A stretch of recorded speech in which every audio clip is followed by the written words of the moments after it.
জোড়া মার্ডারের বিচার চাই।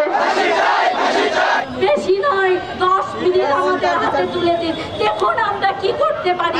মিটু, টিপু, হিমু, রিটু ওরা এমনভাবে গোলাগুলি করেছে যা ধারণার বাইরে। মায়ের বুক কেন খালি হচ্ছে? আমরা 71-এর যুদ্ধ দেখিনি, কিন্তু 2024 সালে এই ঈদুল আজহারে আমরা সেটা যুদ্ধ দেখেছি।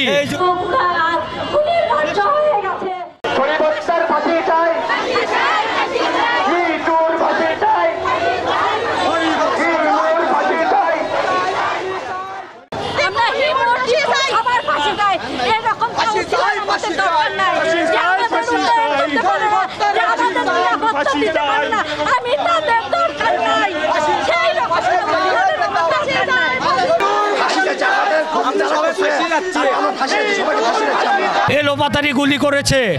এর সঙ্গে জড়িত ছিল সৈয়দ কবির আহমেদ মিটু, টিপু, রিটু, হিমু, এর সঙ্গে আরও সন্ত্রাসী বাহিনী।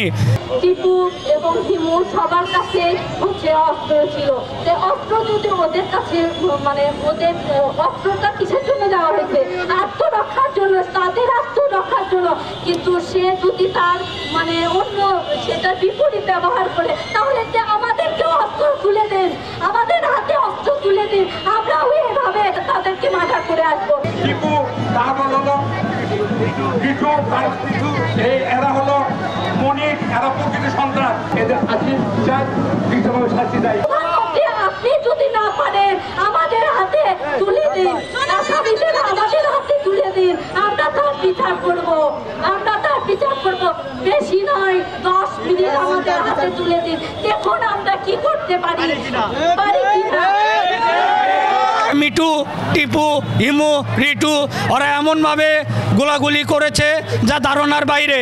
আমরা 71-এর যুদ্ধ দেখিনি, কিন্তু 2024 সালে এই ঈদুল আজহারে আমরা সেটা যুদ্ধ দেখেছি। আমরা মাননীয় প্রধানমন্ত্রীর কাছে এর সুষ্ঠু বিচার চাই। আমরা চাই এই জোড়া খুনের বিচার চাই। যে আজকে যে দুটো ছেলে প্রাণ দিয়েছে, আজকে আমার ছেলে দৌড়া মারতো, তাহলে আজকে আমার ছেলেও 3টা লাশ হয়ে যেত। এরপরেও কি আমরা এই মাননীয় প্রধানমন্ত্রীর কাছে বিচার পাবো না? আমরা বিচার চাই, বিচার চাই।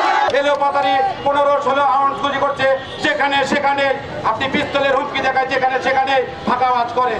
আমরা আদালতের বিচার চাই, প্রধানমন্ত্রী আমাদের যেন সুষ্ঠু বিচার করে।